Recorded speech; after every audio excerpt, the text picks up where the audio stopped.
So I'm here at the Kuwait fish market. There's been a market here for 2,000 years, more or less. Sinbad would have unloaded goods here on his trading voyages. Why did they have a market in Kuwait? Well, if you take a look at the geography of Kuwait, Kuwait is where the ocean-going ships that have come up from India and China and the Spice Islands are now going to change, and they're going to put goods on river-going ships that are going to go up to Baghdad and to Damascus. And when we're in a market in the Middle East, we're always going to think about negotiations, right? Just like in the movies where they're like, oh, it's not fun if we're not haggling, you have to haggle with us. And that's not far from the truth, right? Everybody expects to haggle in the Middle Eastern market. And I spend a lot of my time over the course of the year negotiating.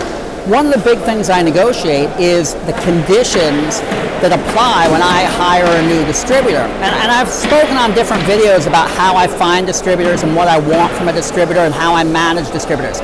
But there's a sensitive issue of the discussion before I hire the distributor that I'm going to tell the distributor what I want from them, and we're going to negotiate that. And very often we make the mistake and we say, I'll tell you what, give me $1 million worth of purchase orders and you can be my distributor. And that seems like a great idea until you realize that then they can agree to that. They can agree to give you millions of dollars every year for a couple of years. But when it comes time to collect, you're not sure you're going to get it if they're not selling. What's really important is to get the right activities. Because if you get the right activities, then they're going to do business. If you don't get the right activities, you're not going to get business.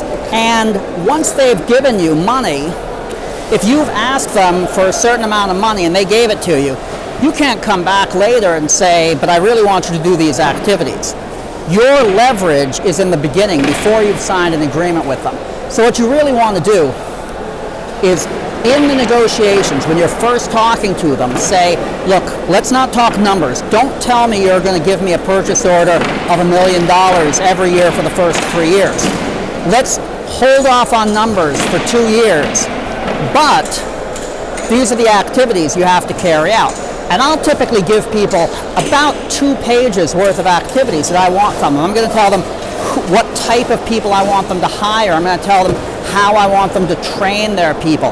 I'm going to say what trade shows I want them to be in, how they report information, right? If I want them possibly to use my CRM or to connect with my CRM to issue different reports.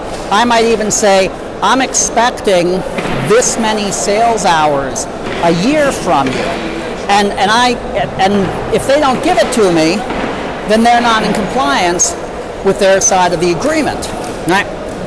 So it's very important to clarify what the activities are that you want from your distributors. It's more important than asking for a specific amount of money. Because in the end of the day, if you ask them, say, for $500,000 a year for 3 years, and they see that they aren't selling, they're going to terminate the agreement. They're not going to pay you that money. But if you ask them for a certain amount of activities, they're going to produce sales. And in the long run, you're going to see a lot more revenue. So remember, when you're ready to grow your international sales, reach out to us. We can help. When you decide it's time to grow your international sales, call us.